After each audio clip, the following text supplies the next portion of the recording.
We just got back from dinner with our old pal Jim Cantori. You're listening to the Southern Fried Philosophy Podcast.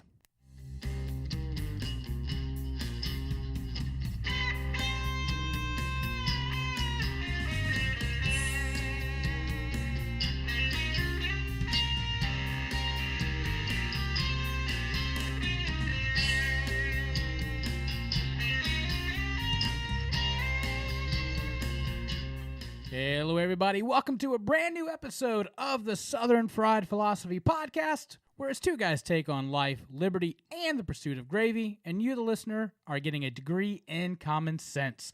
We are broadcasting from the HB5 studios right here in beautiful downtown historic Concord, North Carolina. I'll be your host, Biggun, and how about you? We've got a great show lined up for you as always, but before we begin, let me introduce you to the second half of this flaky biscuit.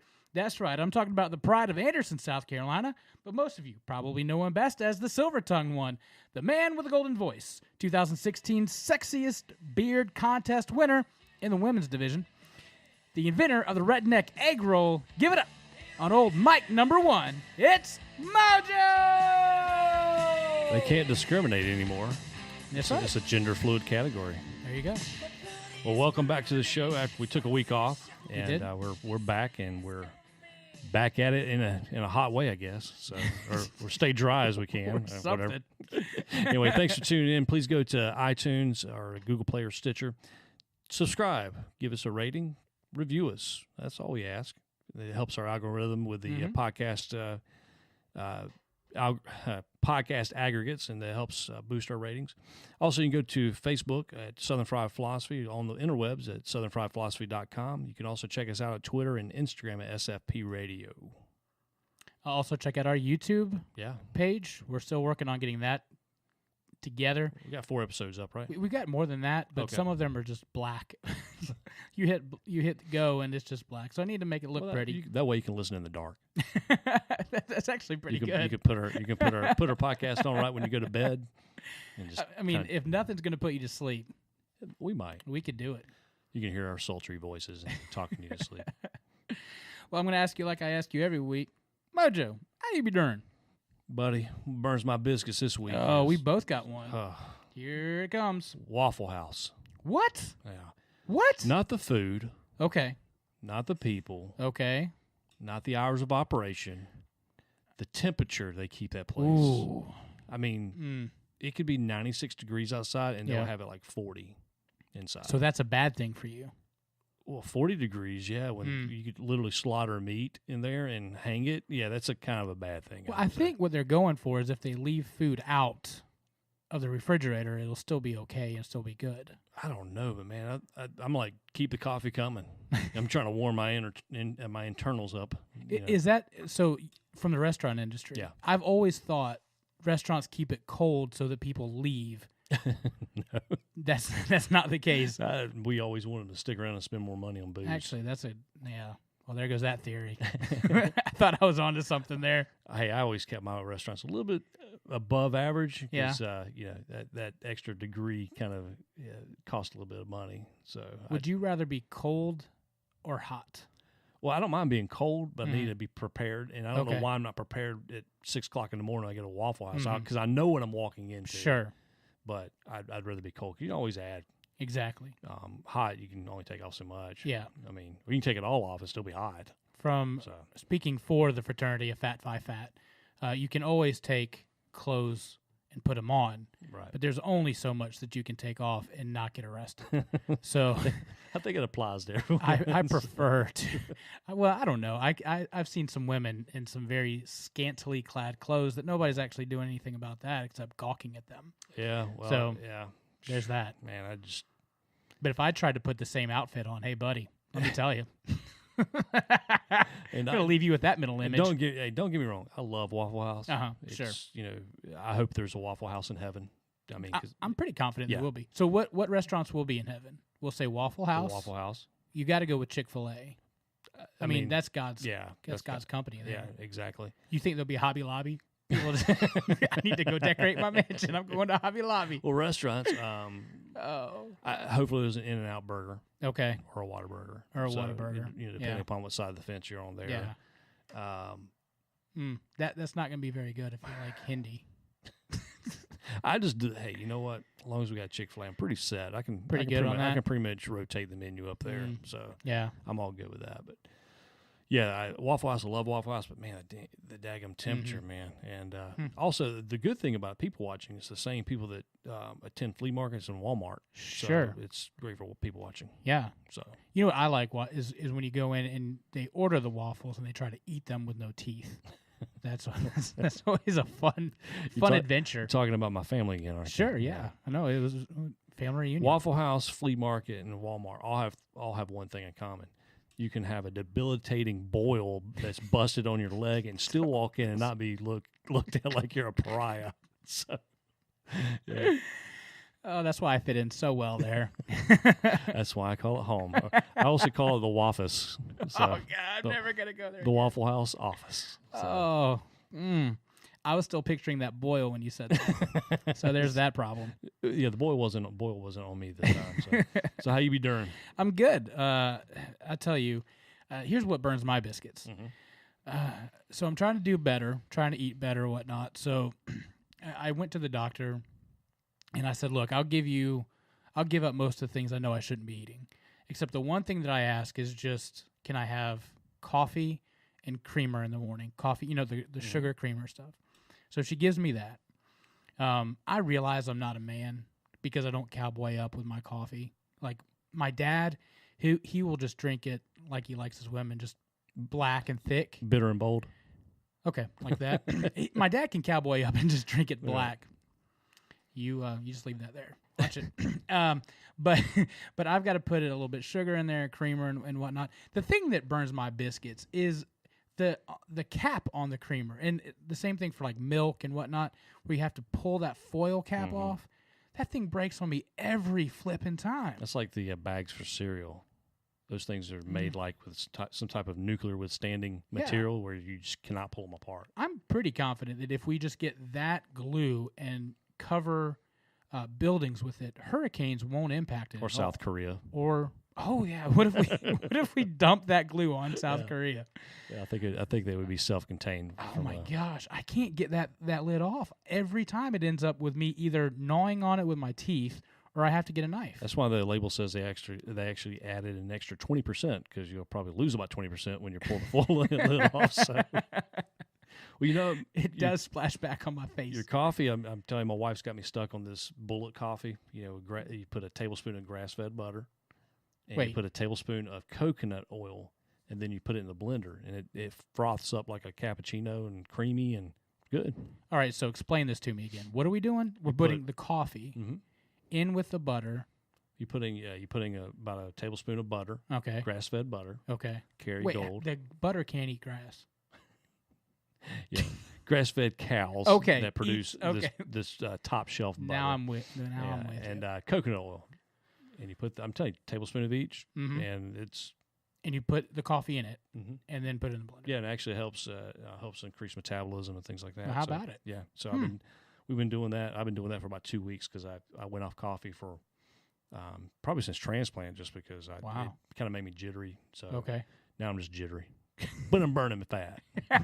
So, you're looking good, buddy. Looking like I have Parkinson's some days with my transplant meds and the caffeine kicking in. So, yeah, shaky shake. There you go. Well, maybe I'll just put the tablespoon of butter and coconut oil and coffee, and I'll just hand you my mug. You could do that, but it also lowers cholesterol too. Oh, how about it? It lowers the bad cholesterol. So, actually, ironically, again, I told you I went to the doctor.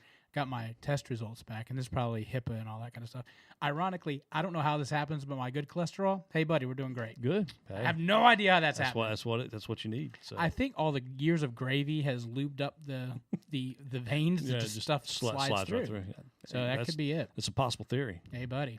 Could be that chocolate gravy. That's it. It's a cure for cancer. Yeah. And high cholesterol. One thing I do want to say, we actually have a new contest coming up, and I'm really, really excited about it. We recently purchased 100 Southern Fried Philosophy stickers. It's just our logo, and they're circular and all that kind of stuff, so they're kind of nice. So the contest is going to be this. If you want to participate, you can email us at sfpradio @gmail.com, or if you know us, you can just ask us for a sticker or whatnot. We'll have them around. And you get that sticker and you put it on wherever you can. We should preface by saying legally, in air quotes.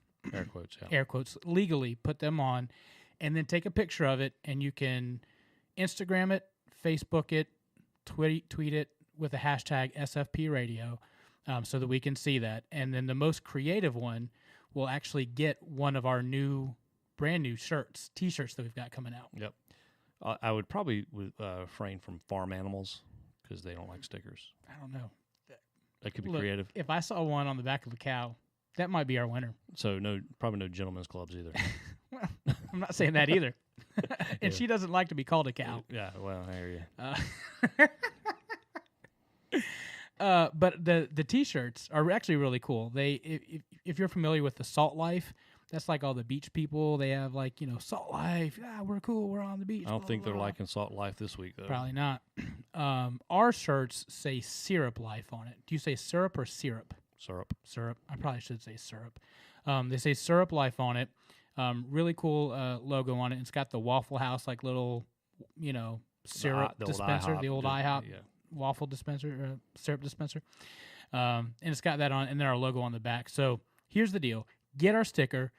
We take a picture of it, hashtag SFP Radio, send it to us. Then we'll pick a winner. Probably we'll give it like 3 weeks, 4 weeks. And then we will announce it on the show, and we will send you a T-shirt. Well, obviously coordinate with sizes because we got all the sizes. Free.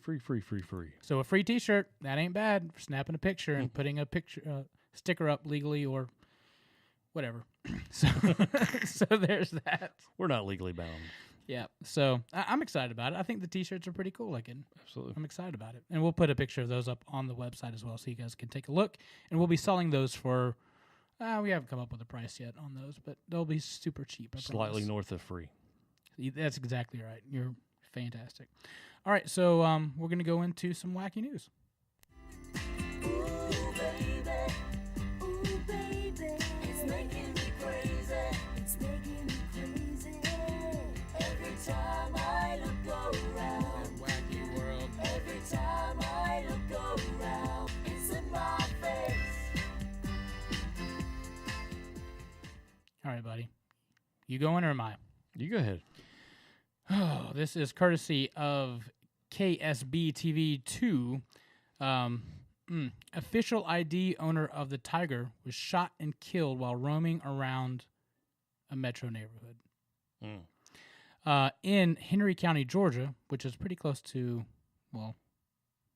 Hotlanta.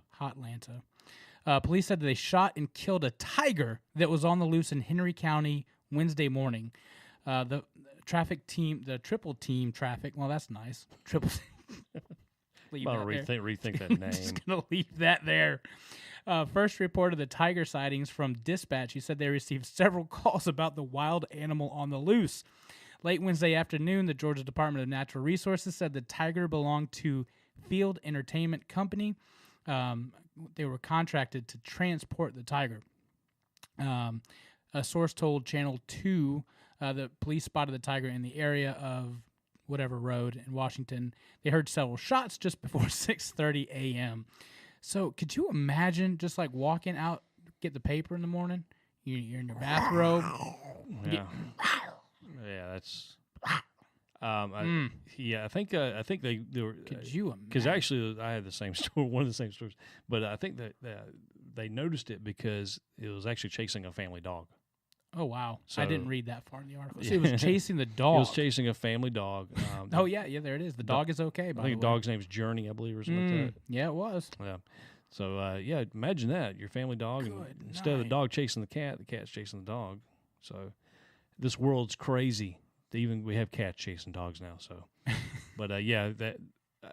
I guess the person had a great concern. I mean, obviously, number one, it's a tiger. You have a great concern for that. But number two, it was getting ready to become, around that time where people are leaving for work, school. Yeah, school kids going to the school bus, things like that. So you can't have nothing. Your kid's trying to sleep, and he's getting ate by a boa constrictor. Then they try to go to the bus stop. They're getting hit by a tiger. Yep. Y'all, stop with this endangered species I'm glad they found it because the news article didn't identify who had the tiger, because it could have been some former sports star or musician who you know what I'm saying, 'cause Right. that's where they usually find these things. So Yeah, going through, it probably helps to read the article before we talk about it. But it was a Noah's Ark animal sanctuary in Henry County, and it got loose. So, Noah's Ark. I'm gonna need you to tighten up your fence row a little bit. yeah, I guess there were 3 tigers. They only needed 2. So Oh, good gracious! You think about those places though, like those animal sanctuaries. What happens when a hurricane does come and rip those fences down? It's like Jumanji next.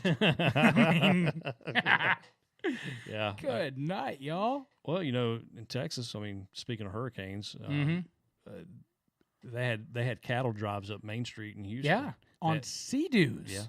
Yeah. They had cattle drives. They had cattle drives on main roads. They had cattle drives on the highway. I mean, just trying to get these animals out. But just imagine if they don't get them out, and like I said, but a lot of them will probably have been floating hamburgers by now. Sure. So, speaking of the hurricane, speaking of animals, a Houston resident comes back to a flood-hit home, finds a 9-foot alligator inside. No, sir. Yep. On Friday, Texas resident Brian Foster returned to his home in Harris County to assess the damage caused by Hurricane Harvey.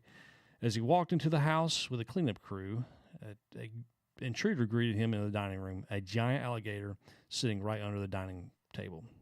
Sam, you have a what? Focus, Richard. I would like to have heard that 911 call. Right. So the homeowner immediately called 911, informed the wildlife department. It took several wildlife officials about 20 minutes to capture the 9-foot reptile, taped its mouth, lifted the alligator and placed it in the back of a vehicle, and then took him off to a boot manufacturer. I would Just hope kidding. so. Yeah, just kidding. But I'm sure the article will say, "Oh, it took it to, down the street, released it in the neighbor's pool." Released it right back. But I don't know if you heard, there was reports coming out when the water started rising in Houston. There's an alligator farm in Houston that expressed concern. They had 350 alligators. Why do you need 350 alligators? Well, I think they harvest them for meat and stuff. Okay. For whatever, but yeah, so they were really concerned about that. So I don't think it was one of those. They said that the alligator farm said they actually had all their reptiles contained. So, Sure, they did. man, that would not be a comforting thing. You walk in there and Oh no. yeah, all them teeth. Yeah, ornery. You know why they're so ornery? Mama says they have all those They have all those teeth and no toothbrush. Oh, good gracious! Oh, I couldn't imagine. I need y'all to stop collecting all them animals.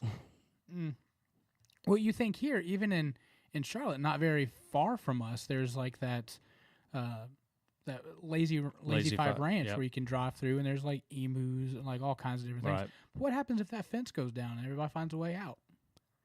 Hey, buddy. Yeah, well, There's nothing dangerous, but like there's nothing there. No, just but still though, Yeah. I feel bad for the ranch, Sure. But up the street, a couple miles down the road, we actually have a place called Tiger World. Mm-hmm. So, Well, north of Houston, there's a wolf sanctuary there. oh wow. Hey, buddy.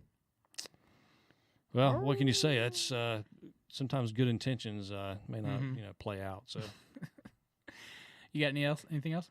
yeah, woman on Tinder date gets stuck in window trying to retrieve her own poop. Oh, what? No. We'll read that headline one more time just so I can sink in.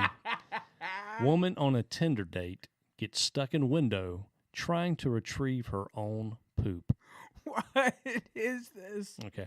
I'm gonna try to read this slow so I don't mess it up. Okay, all right. Liam Smith, a grad student at Britain's University of Bristol, had a nice dinner with a woman he met on Tinder. Okay, so it's going good. That was nice. The night was still young, so he invited her back to his house for a drink of wine and to watch a documentary about Scientology. Sure it was. Yeah, he wrote this on a GoFundMe page. Uh-huh. Wait, this story ends with a GoFundMe page. Yes. Oh so my it's gonna be good. gosh, this is so gonna be great. Obviously, it's one of those hookup dates because they're watching a documentary about Scientology. Sure, that's not happening. Yeah. At some point, the unidentified woman asked to use his bathroom. When she returned, Smith said she had a panicked look in her eyes. Oh boy, Are you captivated? I'm mesmerized. Smith said the woman told him, I went for a poo in your toilet and it would not flush. Oh, no. Listen, let's all raise our hand if we've been there before. Oh, Let's raise them. several times. Come on. He then claims the woman confessed to reaching into the toilet bowl, wrapping the dookie in tissue paper, and throwing it out of the window. Yes, I did say dookie. That's actually a part of the Huffington Post. Wanting to be a gentleman, Smith suggested going outside together, bagging up the offending poo, throwing it away, and pretending like the whole sorry affair had never happened, he recalled. Unfortunately, the story gets crappier. Can I pause here and say, again, let's raise our hand if we've been there before. I think, I can't remember what episode it was now. We relayed our worst pooping experiences. It was with Justin Wallace. Yep. Yep. Smith's bathroom window doesn't open to the garden, but into an 18-inch gap that's separated from the outside world by another non-opening double-glazed window. So it must have been like a narrow, very narrow alleyway. Mm-hmm. It was into the twilight zone that my date had thrown her poo, he wrote. Okay. So at that point, what do? We just walk away and just call it a day. But they're committed. According to Smith, when he went to get a hammer to smash the window, his date decided to climb in headfirst to retrieve the poop herself, which she was able to do successfully. That's when they realized she was stuck upside down. Oh, no. I grabbed her waist and I pulled, but she was stuck fast. Smith wrote on his GoFundMe page. I bet he's glad right now she took that poop before she got stuck. Yeah, you're working with the rear end like they're trying to pull her out. Yeah, no doubt. Try as we might, we could not remove her from the window. She was stuck fast upside down in the gap. At this point, he called for help, and an emergency crew drove up within minutes. About 15 minutes later, the woman was free. Can you read this next part? Anyway, so they. There's that. Well, That didn't happen. that's the beneficial sound she did not hear. Right. So, Boy, there's when you hear that sound sometimes after you've dropped one, right. Oh, it's great. It's a great sound. that's right. Although she had been upside down for some time with the company of a few spiders, she was absolutely fine and was just pleased to be free. Okay. We see strange things all the time, but this is certainly one of the strangest, purely because of how and why she was stuck. Mm-hmm. That was a spokesman from the fire department. The fire department also tweeted a photo of the rescue. Sure they did. So yeah. So Was she holding up the bag of poop? no, she. You have to look at it. It's just stupid. To get her out, the rescue workers had to break the window, Smith's window. So he has a replacement cost of $390, the same as his monthly budget, whatever that means. So that's the reason why he started the GoFundMe page, was to raise the $390. Wow.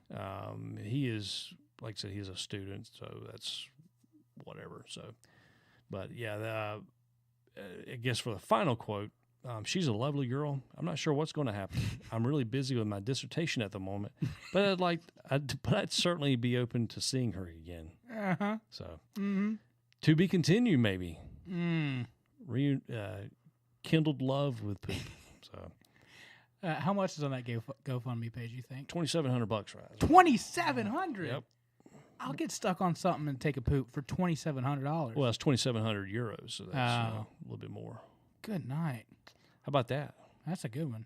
Sam, you have a what? Well, catch me outside. How about that? Both of those.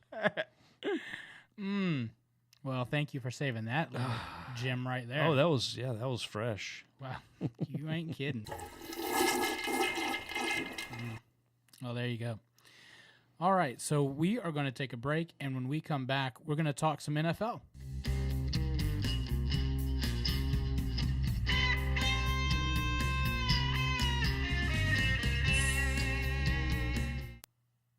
Do you know it takes a customer 3 seconds to decide whether to stay or leave your website? That's why a crisp, clean, and user-friendly website is one of the best ways to market and help and grow your business. At Webmerized Web Design, we offer that and much more. They pride themselves in offering their clients professional websites at affordable prices. Are you a small business? No problem. We can cater to small businesses by working with their clients every step of the way to meet their needs and expectations. Their number one goal is to partner with their clients to help and grow their business with a successful website. They work for every client, no matter the size. So if you'd like a great website, go to webmerize.com, WEBMERIZED.com, or you could check out their link on the sponsors link of our website. If you mention the word Biggun, you'll get 10% off your website design order. Again, webmerize.com. Check them out. All right, we're back. One thing that I did remember is that I want to talk about Warfighter Tobacco. Mm-hmm. They still are doing the advertisement or the Promo, deal, yeah. the promo that if you use promo code Mojo10, you get 10% off. Yeah, just go to Warfighter Tobacco, and just go to their coupon code or whatever after when you place your order, and just put in Mojo10. Great veteran-owned company, and we support those guys. They have some excellent products that they send us and sampled, and also had a great interview. So yeah, and just go out and give those guys support because they do give back also, and we appreciate everything they're doing. Yep. So here we are, week 1 of the old NFL.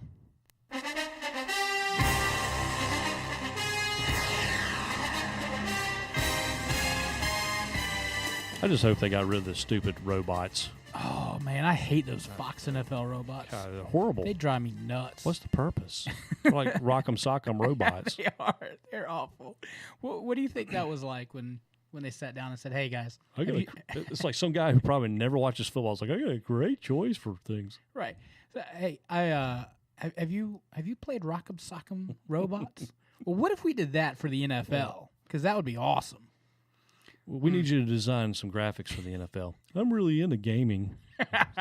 1980s gaming. So I think what we're gonna do is we're gonna do our quick picks. Right. So I'm gonna give you. This is also based off our analysis. We've used a scientific methodology of really just nothing. Absolutely nothing. So I would, if you're going to the parlay some bets this week, I probably wouldn't use our picks, right. but we may be actually have a better record than Chris Berman because Chris Berman he does it for he did it for a full-time living. He was not that great. So I think what would be funny is we're going to do our picks and then we'll keep track throughout the NFL season how many we got right versus the pros. Sounds good. So we'll keep that up to date on our website. So here we go. Week 1 out of 17, Chiefs and Patriots. I got to go Patriots because Tom Brady. Yeah, I'll go with you on that one. Jets, Bills. This one's going to be a tough one. Equally sucky. Go Bills. I'm going to go Jets. I'm going to try to give that a shot. Jaguars, Texans. Texans, just simply fact that I'm pulling for Houston right now. I'm going to go Jaguars because I think the Texans are going to be underwater. Steelers and the Browns. Steelers. Browns suck. Yeah, I'm with you on that one. Cardinals and Lions. Cardinals. I'm going to go Lions because I never pull for the Cardinals. Bucks or Dolphins? That one's been postponed, so I'm not sure when they'll play that one. But okay, if they happen to squeeze that one in, I'll go Dolphins. I'll go Bucks. Falcons or Bears? Falcons coming off a good season last year. I'll go Falcons. Okay, I will also pick the Falcons. Raiders or Titans? I will go Raiders due to they had a great year last year. Okay, I will back you up on that one. Ravens or Bengals? As much as this pains me to say, Ravens. Yeah, I'm with you on that. Eagles or Redskins? Redskins. I'll go Eagles. Colts, Rams? Go Colts. Rams. Panthers or 49ers? Panthers, 49ers have had a horrible couple of years. Yeah, I'll back you. Seattle Seahawks or the Green Bay Packers? As long as Aaron Rodgers is healthy, I'm going Green Bay. All right, I will ditto that one. Giants Cowboys? Cowboys. Yeah, I'll go Giants. just over a pick 'em. Saints or Vikings? I'm going to go Saints because now they have Adrian Peterson. Mm-hmm. Yeah, I'll take you on that. And Chargers versus Broncos. Flip a coin. I'm going to go Broncos. Strong defense. Yeah, I'll go Broncos as well. All right, so we'll see how what it goes, man. That's a roll of the dice right there. we'll pull our picks. All I know is my fantasy team sucks. That's all I know. How did your fantasy? How did that work? I got a couple of good picks, but rest of them are like Did you auto draft again? No, I actually participated. This Really? time. Yeah. How about it? Yeah. I refuse to do fantasy as much as I would like to. This is my busy season at work, so I'm gonna have to. the most commitment I'll have is the draft, and then the rest of it just let it You ride, j- like I did last year. I can't do that, man. I just hear you.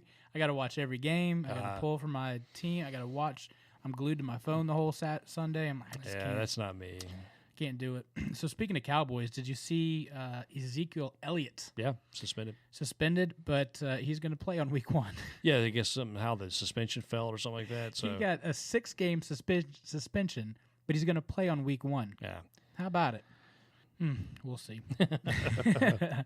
And then the next thing is Kirk Cousins said that God told him to sign a 1-year contract with the Redskins. well, you got to do what God says, I guess. Yeah. So So he was talking at Liberty University, who Mhm. recently just came off a win of Baylor. That was a huge one for yeah, them. it was. And basically just told the university, or while he was speaking, I just prayed about it, and I do believe that the Lord, at least in my life, likes to use a 1-year contract and not long-term contracts. So he had the option to sign a long-term contract, but went with the one-year term, hopefully, so he can get more money later after that. But I mean, what would you do? I'd sign a long-year contract. I don't know. Just basing off Derek Carr, Yeah. the quarterback who was had a great first year. Was the first or second year? I can't remember. Second year. Yeah, I think he's rode the bench first year maybe. Yeah. And he got rewarded with a pretty healthy contract. So, Yeah. I mean, he got paid. And Yeah. my favorite quote was, I'm going to Chick-fil-A after. I'm going to treat myself to some Chick-fil-A. Right. Yeah, I don't know. It depends what you're worth. Yeah. I mean, because he had a pretty good season last year, but is he the highest paid or is he going to get paid? I mean, I don't know. And it's I guess the only thing I hate about sports now is back in the day you had legacy players, people that played for Sure. the same team from single A till the time they're retired, and you just don't have much of that anymore. You have a few of those people, but you don't have many of them. So I hate that. But Yeah. You don't have a Jordan who's always going to play for the Bulls. you know? right. Well, I mean, like I grew up a Braves fan, so you had Dale Murphy who retired there. You had Chipper Jones. Chipper. So I mean, you just had those players, and you just grew up with loving them, and you just don't see that anymore. So, but these guys, hey, if you can make an extra $25 million, go have at it. Listen, if I can make $25 million on my sports career, You never know. you never know. Pickleball, we can try pickleball. Listen, I It's like the fastest growing sport in the country. Or they something, do supposedly. that right down here in They do it in our downtown neighborhood. Concord. They do it in our neighborhood too. Yeah, I'm thinking about picking that up. I don't even know what pickleball is. It's like wiffle ball tennis. Think about it like that, but the ball's a little bit different. Okay.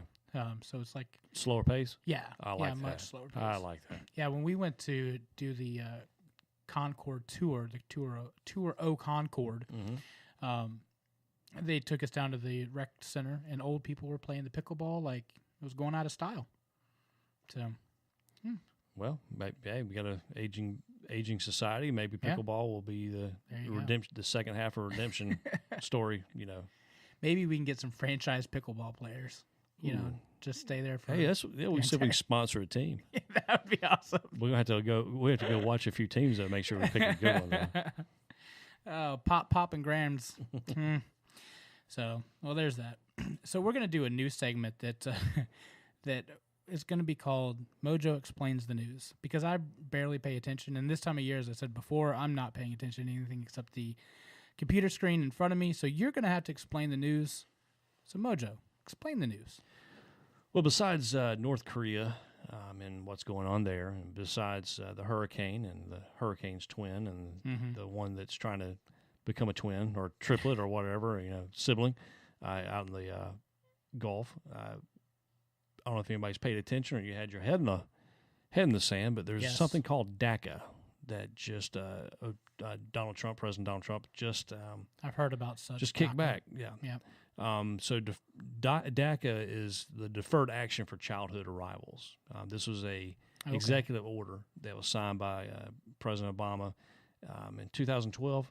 What it did, it allowed illegal immigrants who had brought their children along for the ride to stay in the country with through this program called Dreamers or the DACA. Okay. They estimated about 800,000 of them. So Wow, that's a lot. They were listed as kids or young adults, whatever. So I guess as of right now, there's about 800,000 that have enrolled in this act. Okay. So that was part of it. And, when it first came out, this DACA program, I don't know, I doubt you remember this, but Nope. there was actually the Democratic Party. Of course, the Republicans staunchly against it because it was number one was an executive action. It was a unconstitutional executive action. Okay. Democrats didn't think he went far enough. That he should have went further, Okay. as in giving citizenship or amnesty Gotcha. to help bulk up their voter rolls. So fast forward, 2017 here, Donald Trump campaigned on the promise of sweeping legislation to change immigration and deportations. I do remember that. Criminal, illegals. Yep. So this is what we got as of yesterday. Trump reversed this DACA program. Okay. And what does it mean? So Right. Yeah. and being that I'm not a Republican or a Democrat, I try to cut through the middle of it and let the dust settle and just kind of try to educate myself on some things. So is Trump's executive order to actually cancel DACA? Is it really a big deal, and does it change anything? I'm gonna go ahead and say it first before just in case you want to fast forward this to the end. I don't think it will. Spoiler alert. Yeah, I think just a little bit of commentary right here. I've heard a lot from friends who are for DACA and for this Dreamers Act, and I've heard a lot and read a lot from friends who are against it, and basically against deport everyone, type thing. I don't think it's going to change anything. Okay. So here's what it does. Trump put a stop to DACA, so no more illegal alien. The children of these illegal aliens can now register for this DACA program to have kind of a safe guiding line. All right. So that ends as of I think October the 9th, I think. Okay. The DACA, the kids are currently registered under DACA can actually register by October the 9th for a 2-year extension. Oh, wow. Okay. So, and actually the extension starts, I think, in like January the 18th or January 2018. Okay. It'll be 2 years from January Gotcha. 2018. Okay. So, that's kicking the can a little bit down Right. the road right there. What is in 2 years? What happens? You got 2018, 2 years from 2018. You got a presidential debate. And a Or presidential election. Yeah. So, Debate. do you think honestly in 2020 they're going to go, let's go ahead and kick everybody out? I mean, Right. yeah, because By the way, we need those votes. So, you'll either upset one side or totally Right. upset the other side. Yeah. So, number one, I don't think it's going to happen just because it's political fodder. It's Sure. posturing. It's just him trying to cater to some of his base, and he's also trying to just kind of tick off the other side. So, okay. Here's some things that I think will happen. Here's some likely outcomes. Nothing. All right. Because basically what he's done, he's pushed this back onto the Congress to come up with some type of modified immigration policy for all these illegal aliens in our country. And I've seen estimates of 10 million. I've seen all the way as high as 45 million. So That's a lot. that's a few. So, by the way, I'm not for taking everyone out. It's impossible. Right. I mean, plus we'd lose some good restaurants. Sure. No, but number one, I don't think it's possible. People probably disagree with me on that, but I just don't see 45 million people ripping communities apart and things like that. I understand they're here illegally, and I've heard the metaphors of if someone breaks into your house, steals your goods, leaves, but the only reason they caught you was because you accidentally left your 2 kids in the person's house, and then by law we're going to kick the parents out and let the kids get to stay in your house forever. I've heard that analogy.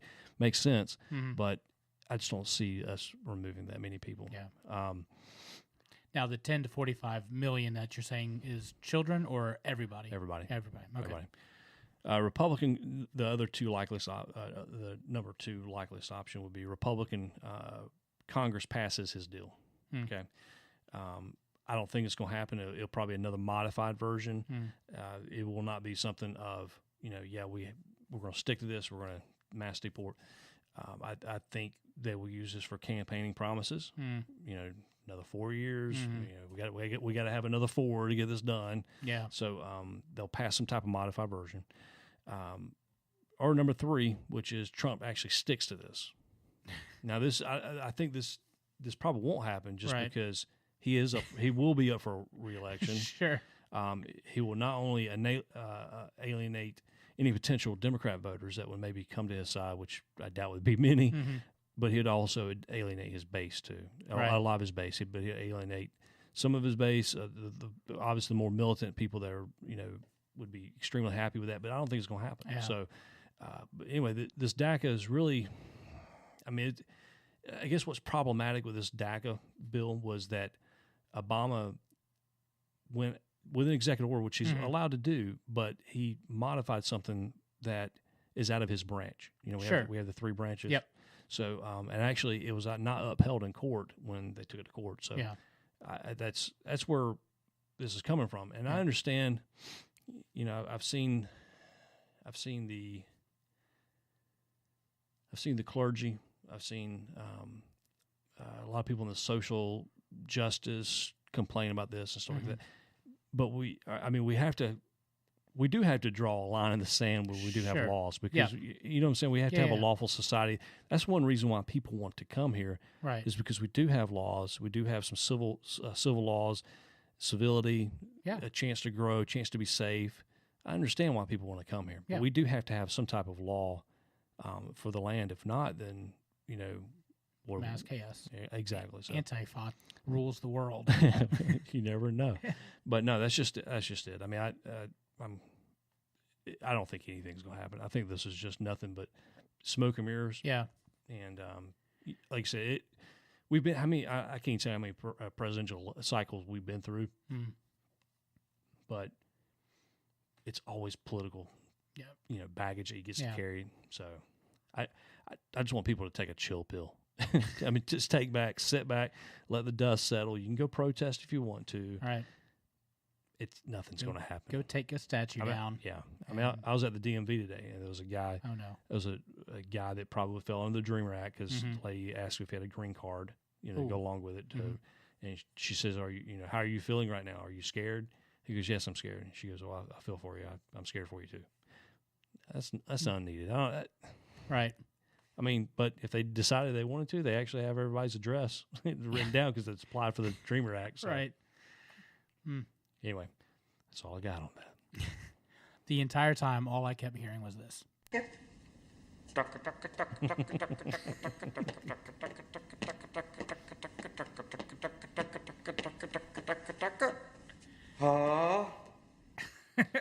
Just so you know, that's Dr. Evil from the Austin Powers series, and he's with his son trying to teach him the Macarena.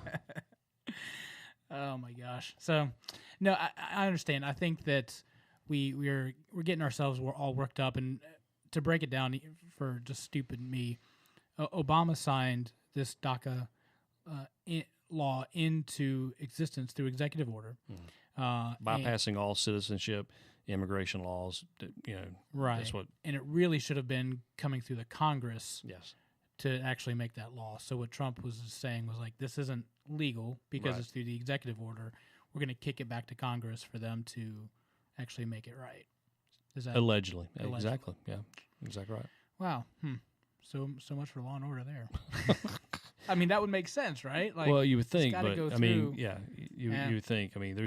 There's the believe it or not, people, the president, and this goes for Obama, Trump, and whoever comes next.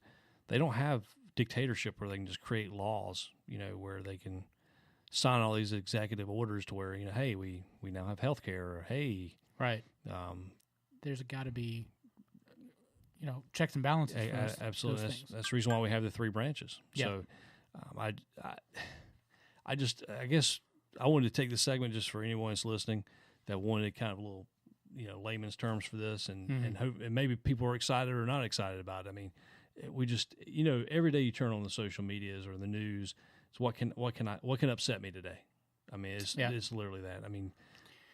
Today's DACA, tomorrow's probably, something with North Korea.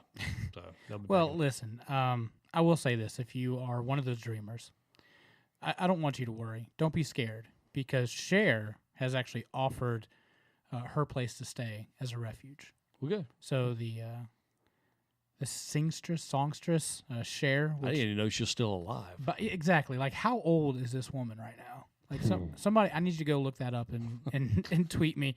Like she has told all of the 800,000 young immigrants who came to the U.S. as children that they can stay in her house as a sanctuary.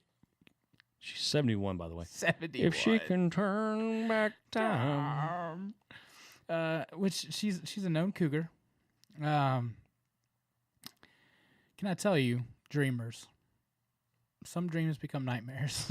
So I would not take up sanctuary at Cher's house if I were you. That would be a nightmare. That would definitely be the opposite of a carnival. It'd be like the carnival from a nightmare carnival. So I don't think I'll turn it down. She's trying to turn back time. I tell you what. Yikes. And what's funny is that while she was saying, giving the quote like, "Hey, news media, guess what? They can all stay at my house."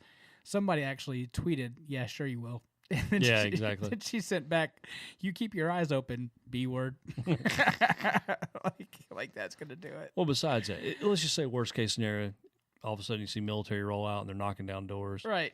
You're going to have a boatload of churches around the country. It's all of a sudden you're going to start housing. Well, and Cher's house. And probably a few other Hollywood stars that have to chime in. And of course, they are. They'll have their 30-something thousand square foot mansion. And they'll take in that 2 people for the photo op. So, but Well, sorry, 799,998 people. We just got to find we you. Ain't got room. Yeah, we just got to find you a few more houses. So. All right, so we're going to take a break, and we come back. We're actually going to talk to Sketch. He is a good friend of mine, but he was also impacted by Houston because he lives in the Houston area. He was impacted by that hurricane. So we're going to actually have him on the line, and we will talk to him shortly. So stick around. You're listening to the Southern Fried Philosophy Podcast.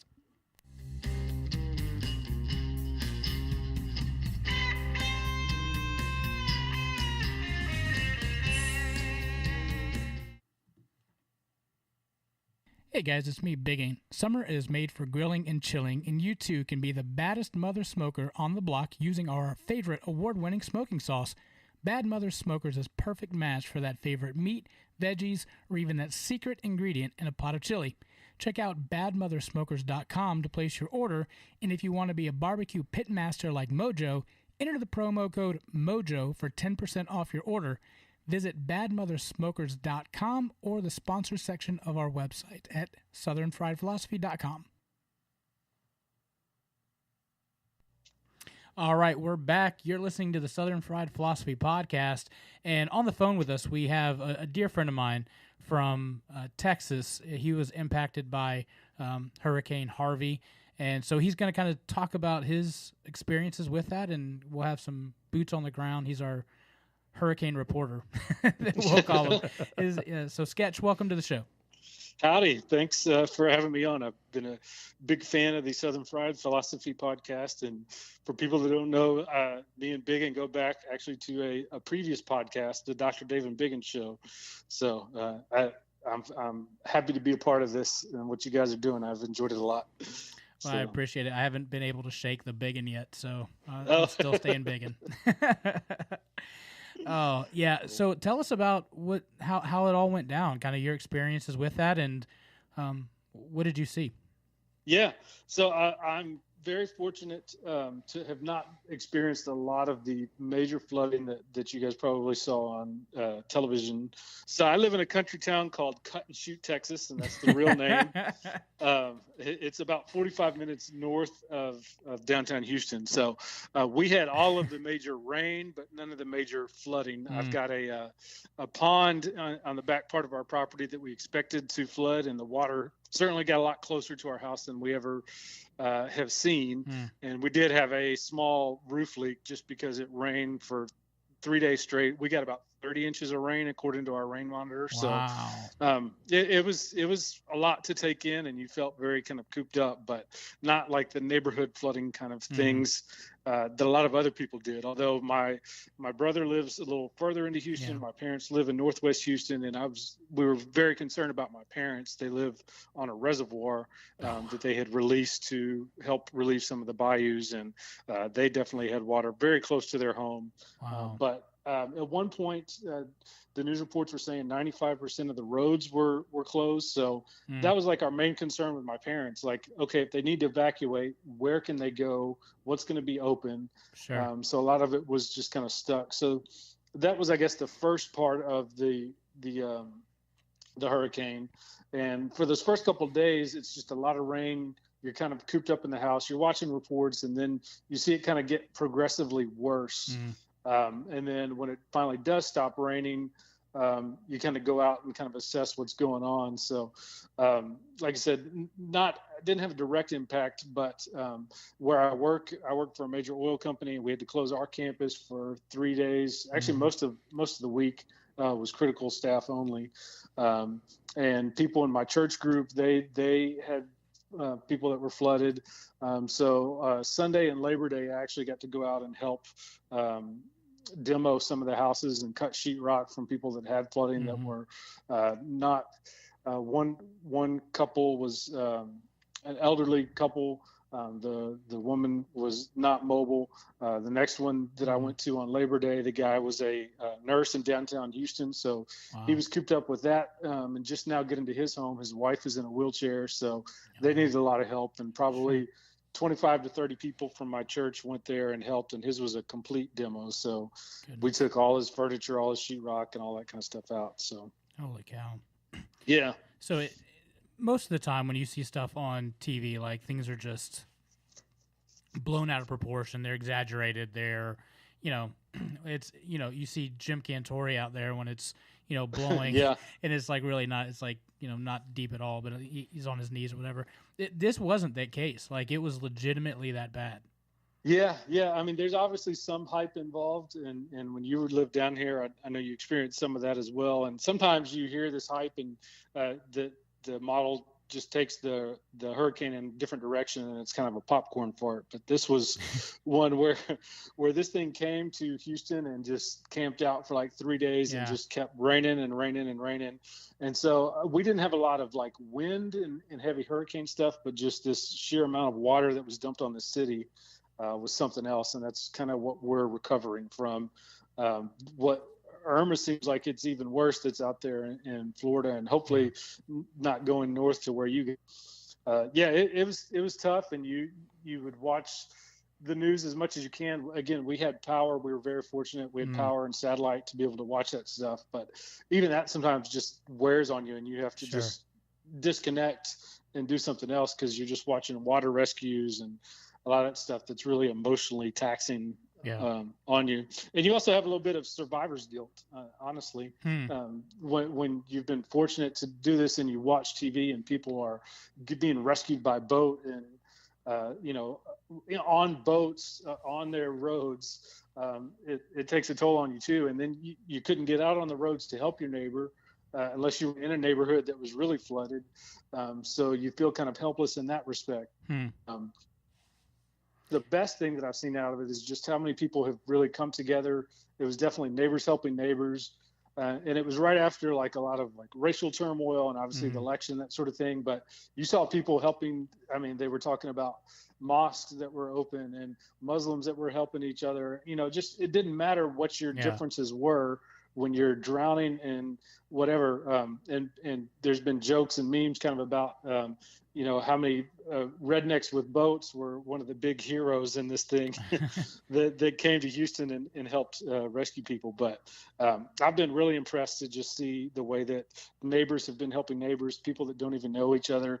Even some of the houses that I worked in this week were just churches and communities that just popped up and went there. And my wife's companies, they had some employees that were flooded out, and their boss gave them Friday off to go work out and help those people. And they went from house to house. Okay, we fixed that person. Let's go to this next one. And you're even like wearing masks and goggles. So you're in a house and you don't really know the person that you're working next to. You may not know the person's home that you're in, but it's just, we're all in this together, and this is what we're doing to help each other. So. Yeah, I'd like to give a shout out to the Cajun Navy. I mean, Yes, those guys. For any of our listeners out there that don't know who the Cajun Navy is, Cajun Navy, I guess, happened last year. I guess when Louisiana, parts of Louisiana flooded, a bunch of just good old boys, hillbillies, real men, and probably some women too, got in their flat bottom boats or bass boats or pontoons or whatever, I guess, canoes, and they headed out and started doing rescuing. So, I mean, you saw those guys show up as a pure voluntary force. You know, one of those things I like to reinforce, you don't need government to save you sometimes. I think your neighbor can do a little better job, probably a little quicker response. But the Cajun Navy, so those guys, any of our listeners in Louisiana, if you know one, pat them on the back and said, good job. Yeah.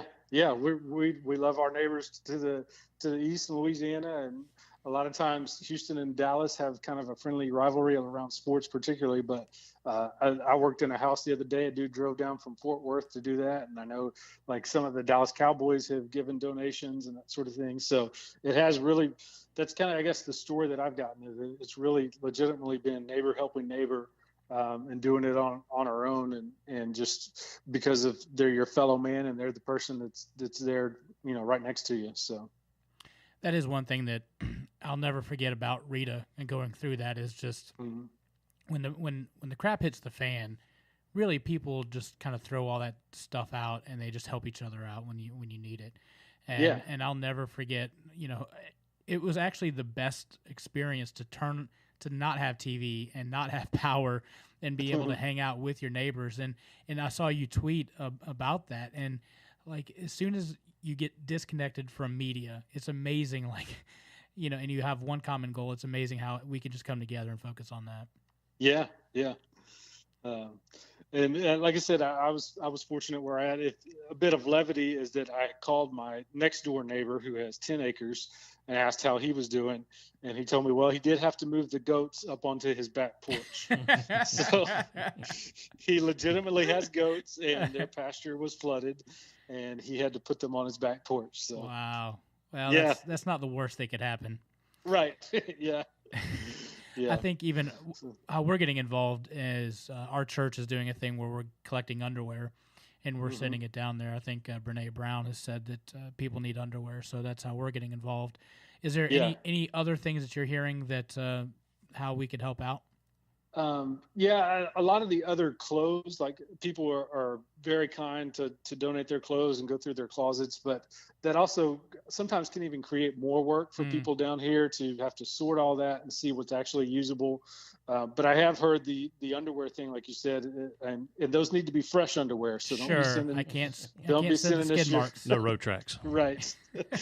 Yeah.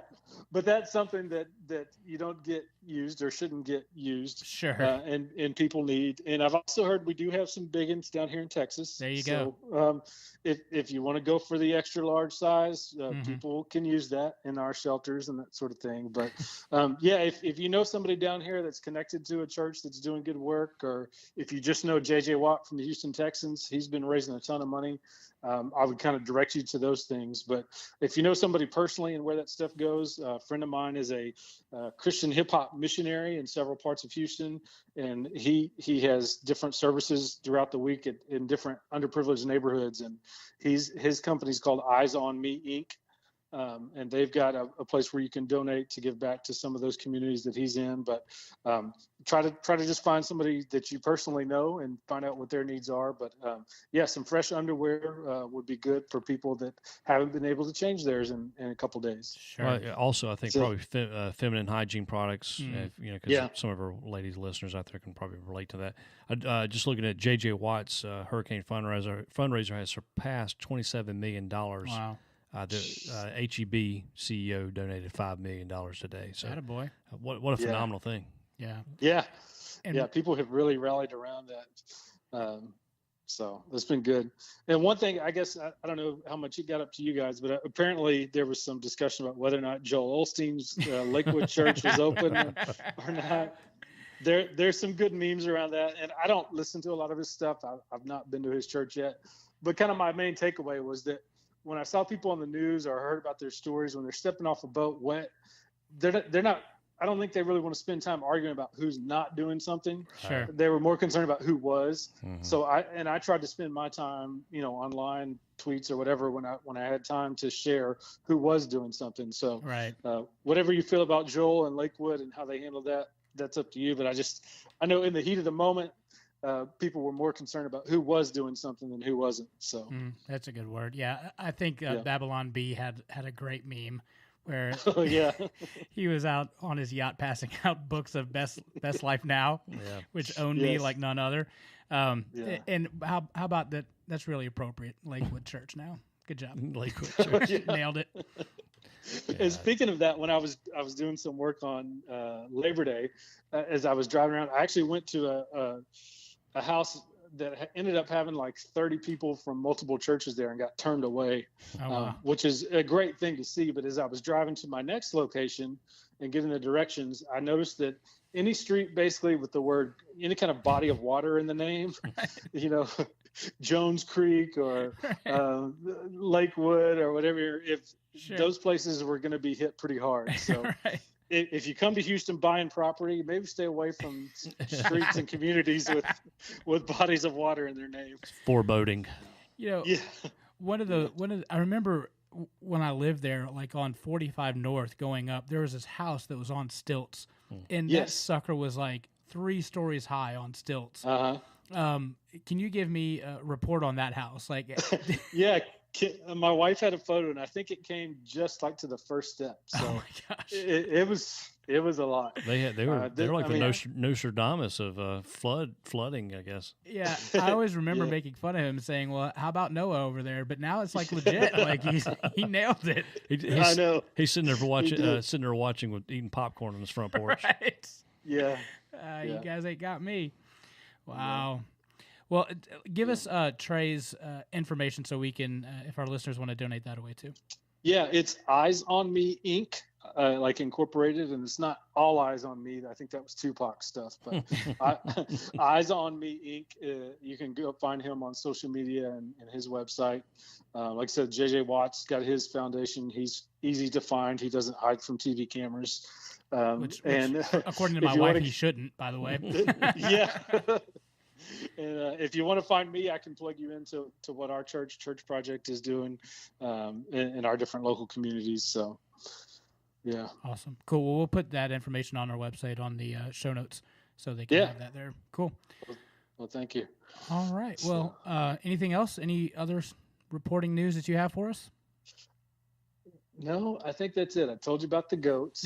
And, yeah, I guess just keep praying Sure. for this area. It's going to be a long recovery, and it's easy to move on to the next story. And unfortunately, it sounds like we're going to be doing the same kind of thing with the Caribbean and maybe even Florida. So it's a lot to take in. But if you know anybody directly, one of the things that I got out of my church group that we met last week was actually write those names. So I did a lot of checking in with people. Hey, how are you doing?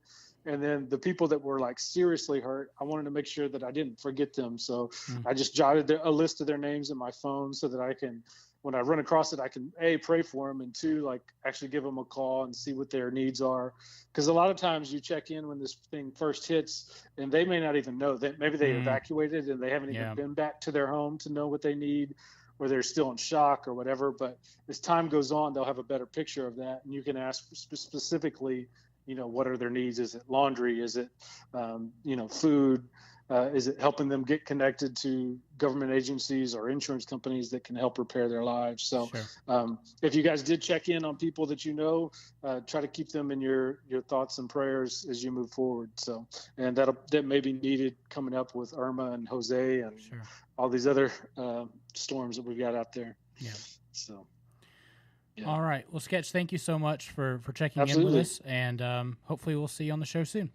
Yeah, I hope so, and we can break a biscuit and talk about chocolate gravy. That sounds good. Man, also, I just gotta say, I'm still in awe of the town that you're from, Cut and Shoot, Texas. Cut and Shoot. Yes. Wow, We're most famous for having a boxer who fought Floyd Patterson, and they did a story. He was on the front page of the Sports Illustrated magazine during that fight, and they've got him looking like a straight up hillbilly.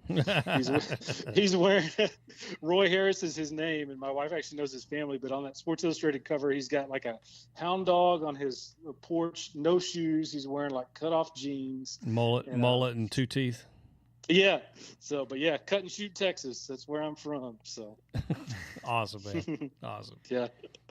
All right. Thanks, guys. Thank We'll you. talk to you again soon. Yes, sir. So obviously, guys, if you're still looking to donate, please. I know that a lot of people haven't done anything yet or have been looking Right. to, because everyone's so cautious of donating money, Sure. just because you just never know who's legit. Yep. Obviously, Red Cross. If you want your money to go to more of a direct cause, you can JJ Watts, Eyes on Me. Eyes on Me Inc.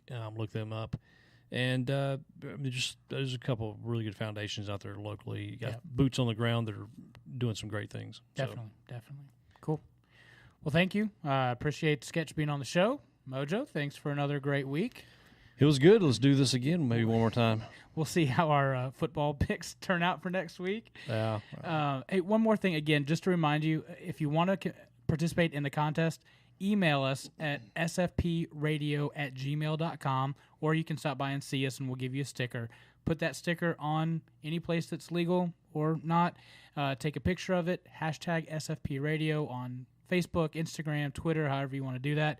Send that to us so that we can see it, and then we'll pick a winner for a Syrup Life t-shirt from Southern Fried Philosophy. So Also, hey, go to southernfriedphilosophy.com. Also, go to our Facebook page at Southern Fried Philosophy. Give us a like, share our page. Also, go to iTunes, Google Play, Stitcher. Actually, I care more about that than I do our social media stuff. Sure. Go to iTunes, Google Play, Stitcher. Subscribe, like us, share us, your favorite episodes. But also give us a review. We'd really appreciate that. And as always, keep looking up.